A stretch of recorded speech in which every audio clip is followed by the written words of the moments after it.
Bienvenidos. Empezaré compartiendo mi pantalla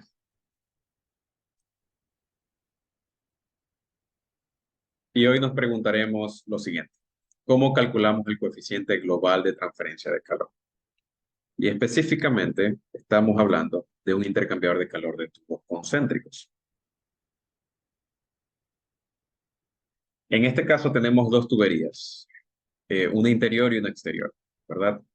Y a esta sección por donde pasa cierto fluido, en este caso tenemos esta sección interior, por donde está pasando un fluido, la vamos a llamar región tubular, ¿no? Esta va a ser mi región tubular, mientras que por otro lado, el fluido frío, que en este caso lo he denotado con color azul, está fluyendo por esta otra región.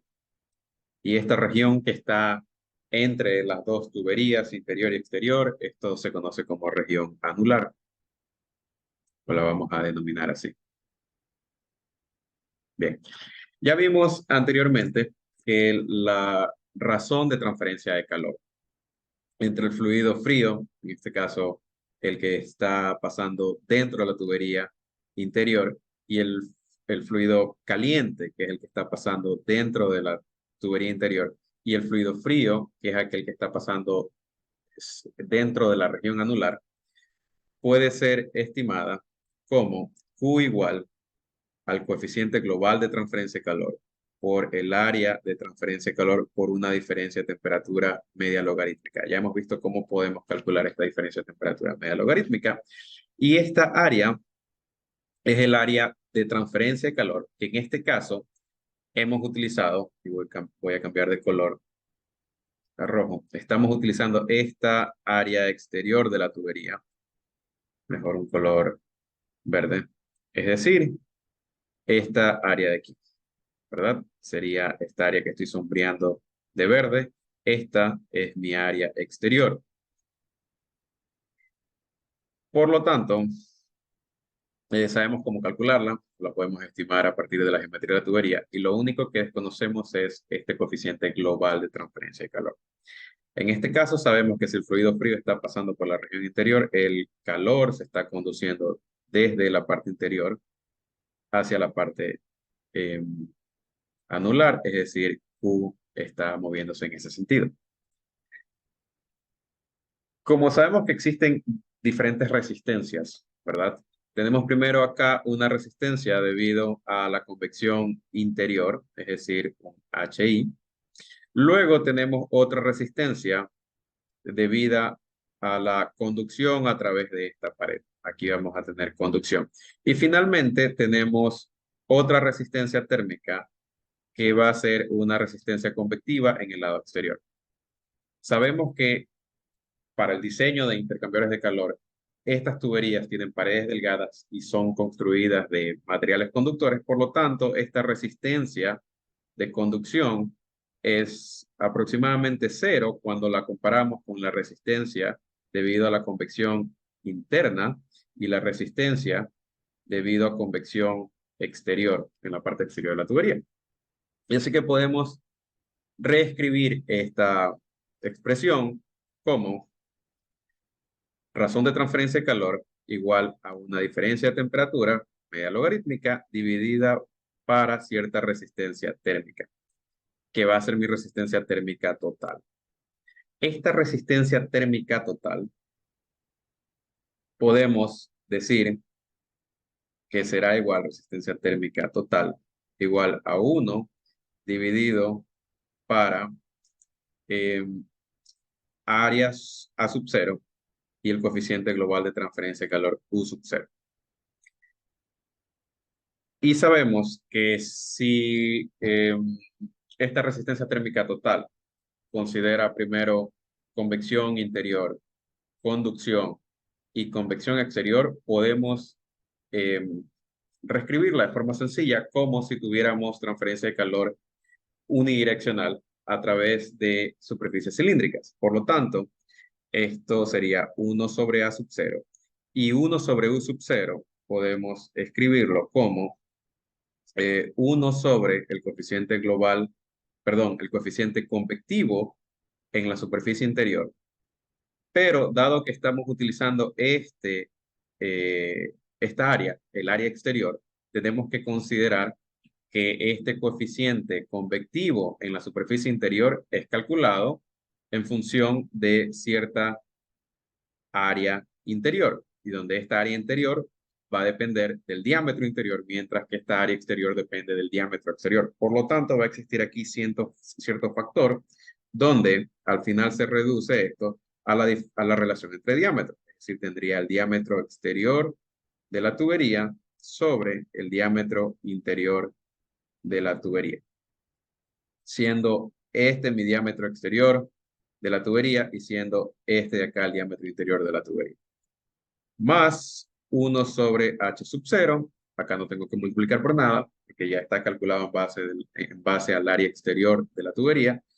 Y nada más, porque estoy ignorando la resistencia debido a la conducción a través de la tubería de acá. Estoy ignorando esta resistencia térmica, así que puedo cerrar. Este de acá va a ser mi coeficiente convectivo. Coeficiente convectivo en el lado exterior de la tubería interior, y este de acá va a ser el coeficiente convectivo en el lado interior, en el lado interior de la tubería, en el lado interior de la tubería. Así es. Muy bien. ¿Cómo determinamos estos coeficientes convectivos? Porque es lo único que necesitamos para poder determinar, por lo tanto, U sub 0. Para eso hacemos uso del número de Nusselt. Y este número de Nusselt, ¿qué es? Es la relación entre transferencia de calor por convección y transferencia de calor por conducción. Es decir, el número de Nusselt es igual a transferencia de calor convectiva sobre transferencia de calor por conducción. Es decir, en el caso de la transferencia de calor convectiva, está caracterizada por un coeficiente convectivo de transferencia de calor, mientras que si hablamos de conducción a través del fluido, estamos hablando del coeficiente de conductividad térmica del fluido dividido para una longitud característica. Es decir, este número de Nusselt es coeficiente convectivo por longitud característica dividido para conductividad térmica del fluido dado. Y este número de Nusselt es un parámetro adimensional muy utilizado en termofluidos. Y existen formas analíticas, existen soluciones analíticas, como también existen soluciones empíricas. Es decir, tengo soluciones analíticas o exactas para muy pocos casos. Y en la mayoría de los casos tengo soluciones basadas en experimentos o en datos experimentales. Para nuestro caso vamos a utilizar las soluciones que ya existen en base a datos experimentales. Tenemos que considerar transferencia de calor, transferencia o para transferencia de calor por convección forzada dentro de secciones circulares o tuberías. Tenemos primero dos condiciones. Podemos tener régimen de flujo laminar como régimen de flujo turbulento. Veamos primero el régimen de flujo laminar.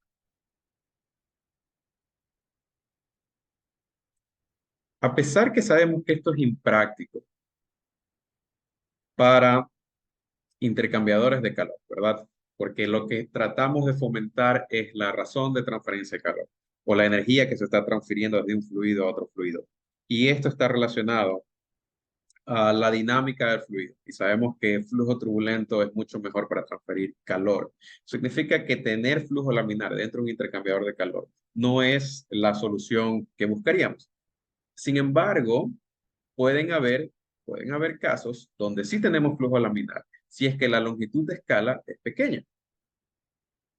Y casos de esto es en microfluídica, ¿verdad? Si analizamos microfluídica, donde tenemos conductos muy pequeños y la longitud de característica, por lo tanto, es pequeño, y cuando calculemos el número de Reynolds, que es igual a densidad por velocidad por longitud característica dividido para viscosidad, esta longitud característica siendo diámetro, si hablamos de conductos circulares, va a provocar que el número de Reynolds sea pequeño. Así que sí existe aplicación de esto.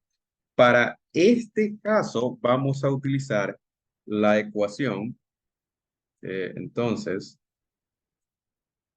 usamos la ecuación de Sider-Tate.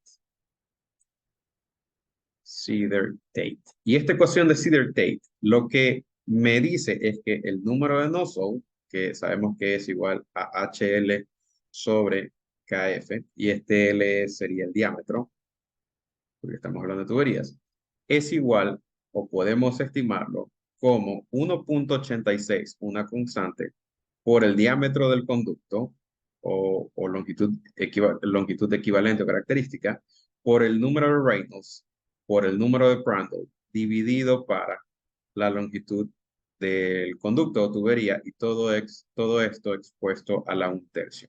Y esto es aplicable para número de Reynolds menores o igual a 2.200 y número de Prandtls que van desde 0.48 hasta 16.700. Esto es el rango de aplicación. Donde el número de Prandtl, sabemos que este número de Prandtl es la relación entre difusividad de momentum y difusividad térmica, es decir, viscosidad cinemática sobre difusividad térmica. Veamos ahora qué sucede con flujo turbulento. ¿Qué podemos hacer para estimar el número de Nusselt del flujo turbulento? 2.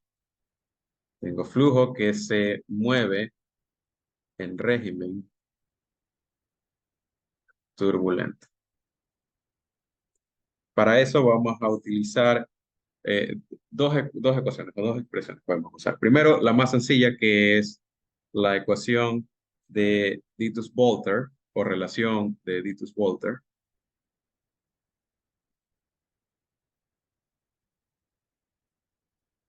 donde podemos determinar este número de Nusselt como a coeficiente convectivo por diámetro dividido para conductividad térmica del fluido igual a una constante 0.023 por el número de Reynolds elevado a la 4/5 por el número de Prandtl elevado a la n, donde este n puede ser 0.4 si el fluido está siendo calentado,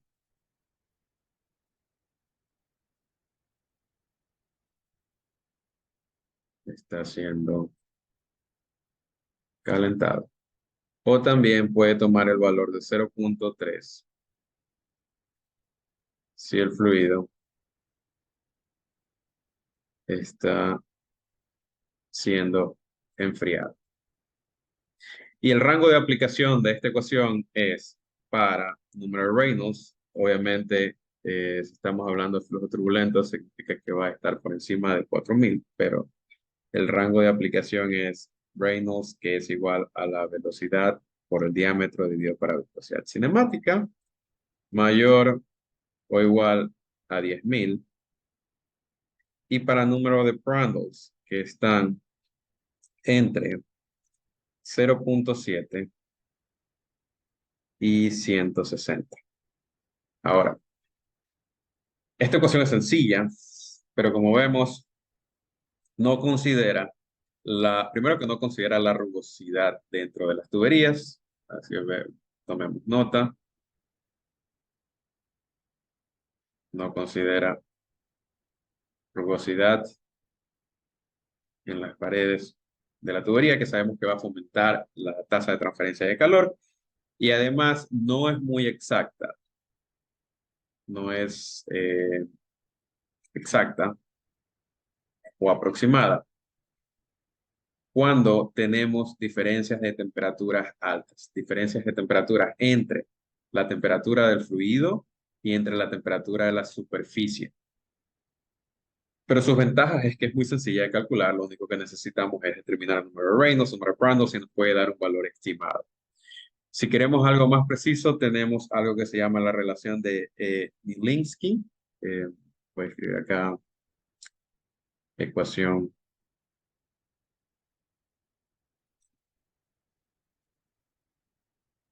de Minkowski, donde el número de Reynolds, bueno, necesitamos el número de Reynolds, necesitamos el número de Prandtl, y además de esto vamos a necesitar el factor de fricción de Darcy, este F siendo factor de fricción de Darcy.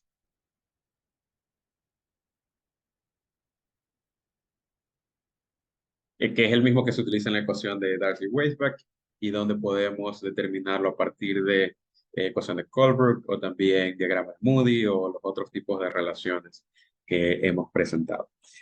Y con esto podemos determinar el número de Nusselt, que va a ser igual al factor de fricción de Darcy dividido para 8 por el número de Reynolds menos 1000 por el número de Prandtl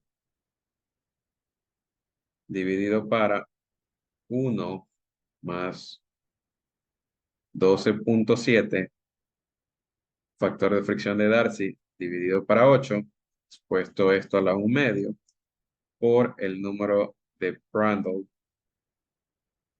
a la 2 tercios menos 1. Y el rango de aplicación de esta expresión es para número de Reynolds superior a 3000 o mayor o igual a 3000 y número de Reynolds inferior a 5 por 10 a la 6, mientras que el número de Prandtl debe de estar entre 0.5 y 2000. Bien, ahora que tenemos las relaciones para poder calcular el número de Nusselt, tanto para flujo laminar como para flujo turbulento, una vez que tenemos Nusselt y sabemos que Nusselt es la relación entre transferencia de calor por convección, la longitud característica, que en este caso es el diámetro, y la conductividad térmica del fluido, de aquí podemos obtener, por lo tanto, el H que necesitamos en las ecuaciones anteriores, ¿no? El H interior y H exterior, donde H sería igual a la conductividad térmica dividido para el diámetro por el número de Nusselt, que lo podemos determinar con estas expresiones. Y por último, ¿qué sucede si tenemos flujo en régimen de transición?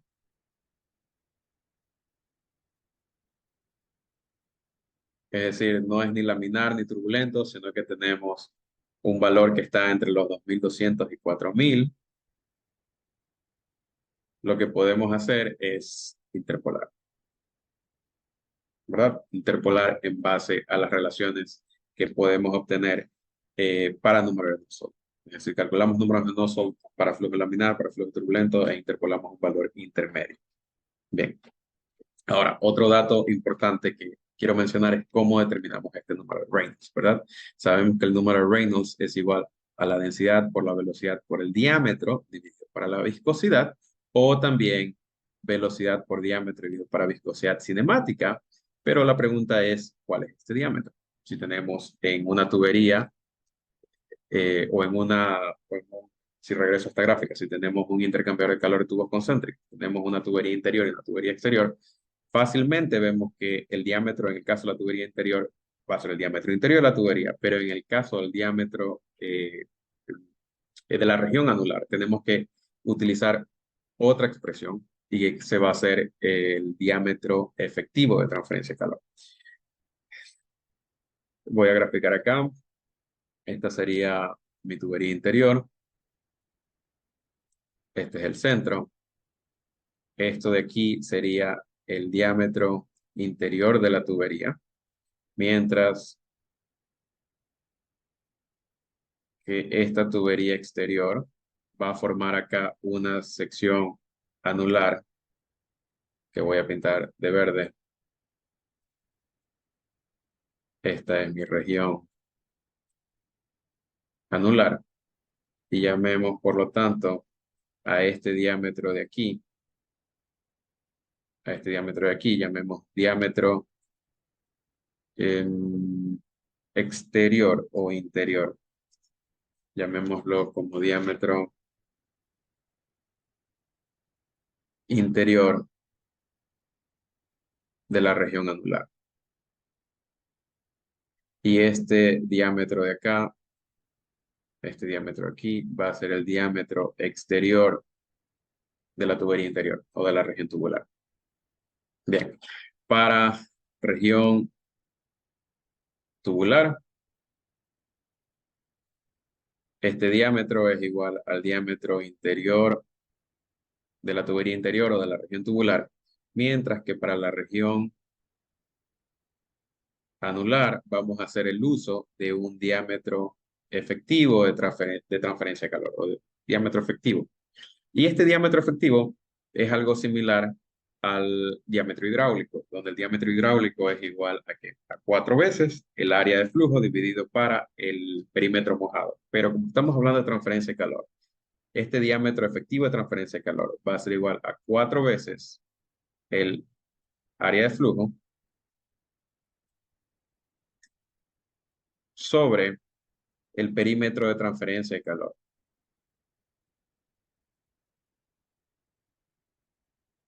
De transferencia de calor.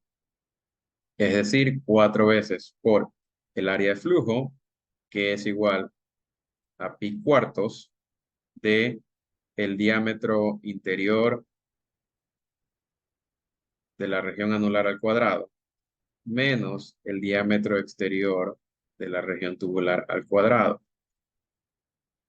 Y esto dividido para el perímetro de transferencia de calor. El perímetro de transferencia de calor, y voy a cambiar de color para denotar, sabemos que el calor está fluyendo si es que el fluido, el mismo calor, el fluido caliente está adentro, o sea, el calor se conduce hacia afuera. El calor se está conduciendo en esta dirección.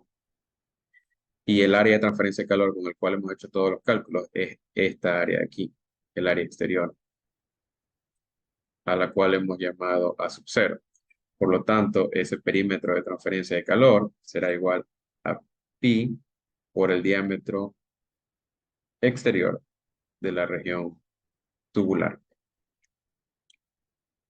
4 se va con 4, pi se va con pi, y finalmente tendríamos que el diámetro efectivo de transferencia de calor va a ser igual al diámetro interior de la región anular al cuadrado menos el diámetro exterior de la región tubular al cuadrado sobre el diámetro exterior de la región tubular.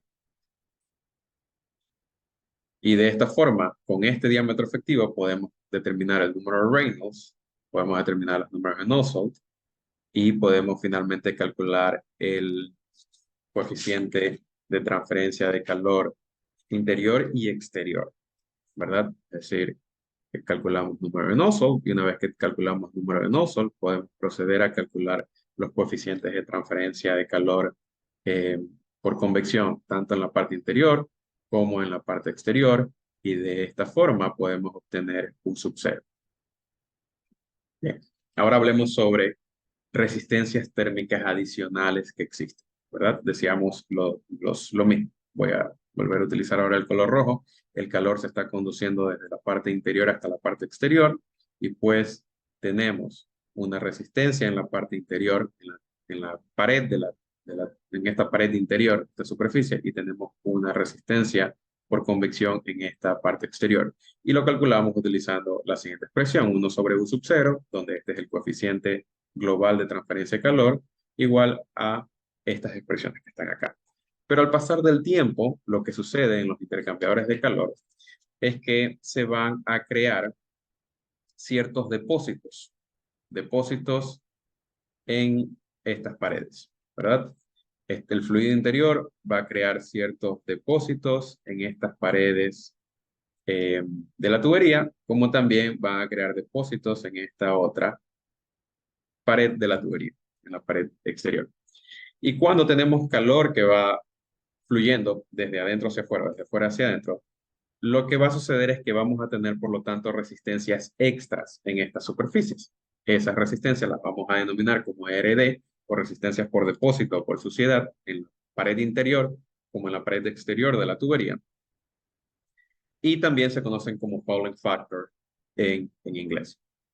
Y para esto existen tablas donde vemos que dependiendo del fluido que usamos, pueden ser fluidos como, puede ser un gas, como aire, como también podemos tener líquidos como agua, water y diferentes tipos de agua. Tenemos city water, still water, sea water, well water, o sea, agua de ciudad, agua destilada, agua del mar, agua de pozo. Y como vemos, cada una de estos diferentes tipos de fluidos va a tener diferentes valores de resistencia por suciedad que van a acumular a través del tiempo.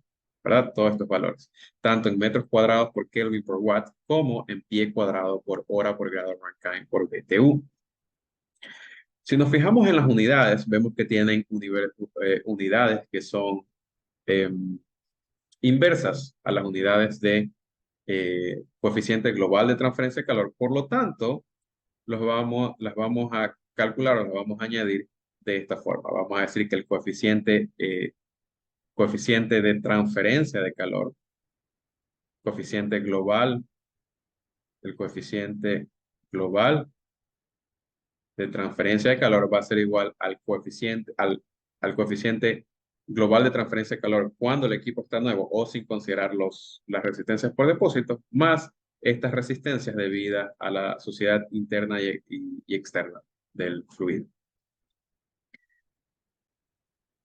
Ahora veamos cómo influye el análisis que hemos realizado en un intercambiador de calor de tubos concéntricos. Vemos en este esquema que así es como luce un intercambiador de calor de tubos concéntricos en forma resumida, ¿verdad? Tenemos el lado de la región tubular donde tenemos un fluido que está viajando por la parte interior, luego sale este fluido y asimismo tenemos otro fluido que pasa por la región anular o por asa, como dice acá, y sale por otro lado. Y la forma en que vamos a calcular el coeficiente global de transferencia de calor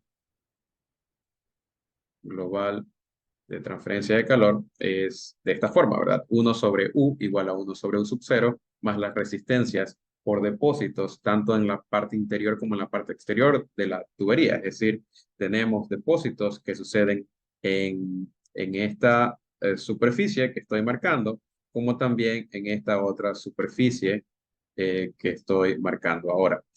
Y esto nos lleva a contestar otra interrogante que vamos a tener.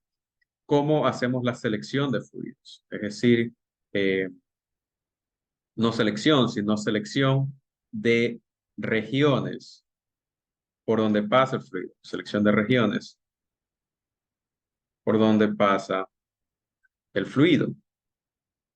Y vamos a considerar en primer lugar este hecho que tenemos estas resistencias debido a los depósitos. Si nos fijamos la forma en que es construido un intercambiador de calor, es tal que en la parte interior de la región tubular es relativamente sencillo hacer limpieza, mientras que en la parte exterior es un poco más complicado. Por lo tanto, voy a seleccionar en primer lugar el fluido en base a la facilidad de limpieza y las resistencias debido a depósitos. Y esto va a depender directamente del fluido, ¿no? Van a existir fluidos que generan mayor suciedad o mayor depósitos y esos son los que van a ser escogidos para que viajen por la región anular, dado que es más fácil su limpieza o su mantenimiento. Pero en segundo lugar, también debo de considerar las pérdidas debido a fricción. Pérdidas debido a fricción. Si bien es cierto, hablamos que mantener mayores velocidades fomenta la transferencia de calor, porque tenemos más turbulencia, más vórtices y por lo tanto eh, un incremento en la razón de transferencia de calor. El otro inconveniente es que vamos a tener a velocidades mayores pérdidas mayores, porque estas pérdidas, voy a llamar delta P loss, estas pérdidas debido a fricción van a ser proporcionales a ¿qué? A la densidad por la velocidad al cuadrado dividido para 2. Y aquí es donde aparece una variable que se denomina velocidad de masa, y esta velocidad de masa la vamos a llamar G y es igual al flujo másico dividido para el área, es decir, la densidad por la velocidad. Por lo tanto, también, a pesar de que conocemos que a mayores velocidades vamos a incrementar la razón de transferencia de calor, también debemos de considerar que a mayores velocidades vamos a tener pérdidas de fricción mayores y por lo tanto la energía requerida para poder forzar ese fluido a que se mueva a través de una región va a ser mayor. Y por lo tanto también consideramos la velocidad de masa, así que son varios parámetros que entran allí en la consideración, pero al final es una selección en base a criterios de ingeniería.